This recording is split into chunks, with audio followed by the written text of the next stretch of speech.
Next है इसका question number 3। तो यहाँ पे हमें तीन फिगर दी गई हैं, एक रेक्टेंगल की, एक रोम्बस की और एक स्क्वायर की। नीचे हमें यहाँ पे एक टेबल दी गई है जिसको हमें फिल करना है इन फिगर्स की हेल्प से। तो देखिए यहाँ पे इसका फर्स्ट पार्ट है एफ एच परपेंडिकुलर। तो एफ एच किसके परपेंडिकुलर होगा? तो सबसे पहले तो हमें यही देखना है कि जो ये एफ एच है वो किस फिगर में है। तो एफ एच है इस रोम्बस में, ठीक है। तो एफ एच परपेंडिकुलर होगा जीई के। क्यों? क्योंकि जो रोम्बस के डायगोनल्स होते हैं ना, वो एक दूसरे को इंटरसेक्ट करते हैं राइट एंगल्स पे, ठीक है। और राइट एंगल्स पे इंटरसेक्ट कर रहे हैं तो इसका मतलब क्या है कि वो जो डायगोनल्स हैं एक दूसरे के परपेंडिकुलर होंगे। तो एच एफ जो है, या फिर कह सकते हो आप एफ एच किसके परपेंडिकुलर है? ये है जीई के। तो मैं यहां पे राइट कर दूंगा क्या? जीई, ठीक है। अब देखिए यहां पे आगे जो सेकंड पार्ट है आपको इसमें दिया गया है जीई बाइसेक्ट्स। तो जीई देखते हैं किसमें? ये जीई इसी में है। तो जीई किसको बाइसेक्ट करेगा? जीई एच एफ को बाइसेक्ट करेगा, क्योंकि डायगोनल जो होते हैं रोम्बस के उसकी क्या प्रॉपर्टी होती है कि वो एक दूसरे को बाइसेक्ट करते हैं। तो जीई बाइसेक्ट एच एफ, ठीक है, या फिर एफ एच, आप कुछ भी राइट कर सकते हैं उल्टा सीधा इसको। नेक्स्ट इसका जो पार्ट नंबर 3 है वो क्या है? Angle F E H it is equal to 30 degree and हमें फाइंड आउट करना है ई एच जी। तो ये रोम्बस की बात कर रहा है, ठीक है ना। एफ ई एच इसने दिया है 30 डिग्री, तो ई एच जी क्या होगा? देखो एफ ई एच ये पूरा एंगल और यहां से ये पूछ रहा है ई एच जी। तो आपको क्या पता है यहाँ पे कि जो रोम्बस होता है ना उसके जो यहाँ पे कोइंटर एंगल्स होते हैं उनका सम कितना होता है? 180 डिग्री होता है। वो दोनों क्या होते हैं? सप्लीमेंट्री होते हैं। तो मैं इन दोनों को क्या कर लूंगा? ऐड कर लूंगा। क्या करूंगा? यहाँ पे मैं लिखूंगा एंगल एफ ई एच, ठीक है, एंड प्लस में angle E H G it is equal to 180 degree. क्यों? क्योंकि ये होते हैं कोइंटर एंगल्स। आप यहाँ पे राइट कर सकते हो इसको। एफ ई एच की वैल्यू हमारे पास कितनी आई? ये आई है 30 डिग्री एंड प्लस में ई एच जी हमें फाइंड आउट करना है, ठीक है। तो इधर 180 डिग्री, तो एंगल ई एच जी ये क्या हो जाएगा? 180 डिग्री में से हम इसको यहाँ पे 30 को माइनस कर लेंगे तो ये आ जाएगा यहाँ पे 150 डिग्री। तो ई एच जी की जो मेरी वैल्यू आई है वो कितनी आई है? 150 डिग्री आई है। सॉरी यहाँ पे कितना था? ये 130 है ये, ठीक है ना। इसमें फिगर में कितना है? 130 है। तो इसके हिसाब से फिर हमारी वैल्यू चेंज हो जाएगी, तो ये आ जाएगा 50 डिग्री, ठीक है।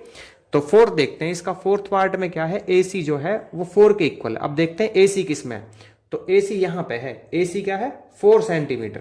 तो BD कितना हो जाएगा? तो BD भी 4 सेंटीमीटर हो जाएगा। क्यों? क्योंकि जो रेक्टेंगल के डायगोनल होते हैं ना वो होते हैं इक्वल। जब एक डायगोनल की लेंथ 4 सेंटीमीटर है तो दूसरे की भी कितनी हो जाएगी? ये 4 हो जाएगी। PQ is equal to 4। तो PS कितना होगा? तो PQ ढूंढते हैं किसमें? PQ इस स्क्वायर में है। किसमें है? स्क्वायर में। ये रहा। PQ अगर 4 है तो आपका जो PS है वो कितना होगा? वो भी 4 होगा, क्योंकि हमें पता है कि कोई भी जो स्क्वायर होगा तो उसकी सारी साइड क्या होंगी? इक्वल होंगी। जब एक साइड 4 है तो बाकी जो साइड है वो भी 4 सेंटीमीटर की हो जाएंगी। नेक्स्ट है इसका पार्ट नंबर 6 जिसमें हमें दिया गया है E H G it is equal to 48 degree. तो हमें H G O find out करना है। अब देखो इसमें जो ई एच जी है वो है यहाँ पे ये वाला एंगल पूरा ई एच जी, ठीक है। ये तो 48 डिग्री दिया गया है। ये पूछ रहा है कौन सा? एच जी ओ। तो इस ट्राइंगल की बात कर रहा है इसकी, इसमें एच जी ओ में। अब हमें क्या दिखता है यहाँ पे कि जो एच जी एफ है उसको मैं निकाल सकता हूं। कैसे? इस ई एच जी का यूज करके, क्योंकि ये और ये दोनों क्या होंगे? कोइंटर एंगल्स होंगे।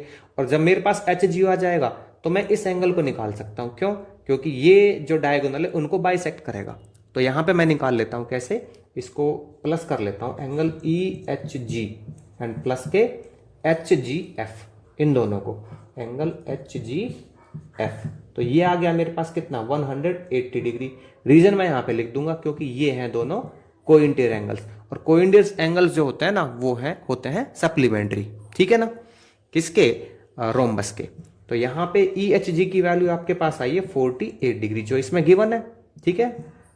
Angle H G F equal to 180 degree. तो एंगल एच जी एफ में निकाल लेता हूं यहां से।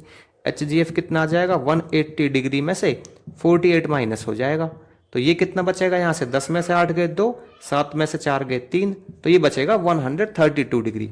अब देखिए एच जी एफ ये पूरा एंगल आ गया मेरे पास, ये वाला, ठीक है। मुझे निकालना है एच जी ओ, तो इसका हाफ हो जाएगा ये, तो यहाँ पे एच जी एफ का half, angle H G F का जो हाफ है वो किसके इक्वल होगा, इसके हाफ के।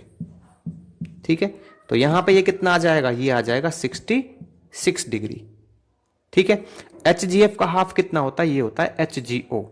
तो मैं यहां पे लिख दूंगा, इधर लिख रहा हूं मैं इसको, यहां जगह नहीं है नीचे, angle H G O it is equal to 66 degree. Next है इसका 7th पार्ट। तो यहां पे हमें एच ई की लेंथ दी गई है 12, तो हमें जी एच की लेंथ फाइंड आउट करनी है। अब सबसे पहले हमें यहाँ पे देखना है कि जो एच ई है वो किस फिगर में है। तो एच ई है हमारा इस रोम्बस वाली फिगर में। ठीक है, अब हमें पता है कि रोम्बस की जो ऑल साइड्स हैं वो होती हैं सेम मेजरमेंट की। ठीक है, अब यहाँ पे अगर एच ई 12 है तो इसलिए जो जी एच है वो भी कितना होगा, 12 होगा। ठीक है, मतलब कि यहाँ पे कोई भी अगर हम साइड लेंगे तो वो सभी साइड कितने कितने की होंगी, 12 सेंटीमीटर की लेंथ की होंगी। ठीक है ना, अगर यहाँ पे सेंटीमीटर पूछा जाए तो सेंटीमीटर और मीटर पूछा जाए तो मीटर। अगला इसका 8th पार्ट, यहाँ पे है एंगल ई ओ एफ, और यही हमें फाइंड आउट करना है। तो एंगल ई ओ एफ कहाँ पे दिखता है आपको, ये दिखता है इधर, यहाँ पे इस रोम्बस में, ई ओ एफ, ये वाली फिगर। ठीक है, तो ई ओ एफ में आपको क्या दिखता है, ये होगा 90 डिग्री का। क्यों, क्योंकि यहां पे ये बन रहा है जहां पे इसके रोम्बस के डायगोनल्स क्या कर रहे हैं, एक दूसरे को कट कर रहे हैं, और ये डायगोनल्स जो है इसके रोम्बस के वो कट करते हैं 90 डिग्री पे। तो इसलिए मैं इसको लिख दूंगा E O F it is equal to 90 degree. और रीजन क्या हो जाएगा इसका, रीजन हो जाएगा डायगोनल्स ऑफ रोम्बस। तो मैं यहां पे लिख ही देता हूं इसको, diagonals of a rhombus cut each other. ठीक है, या तो कट कह दीजिए या इंटरसेक्ट कह दीजिए, ईच अदर एट 90 डिग्री। ठीक है, और जब डायगोनल एक दूसरे को 90 डिग्री पे कट करते हैं तो इसलिए यहां पे 90 डिग्री का एंगल बना। So E O F it is equal to of 90 degree.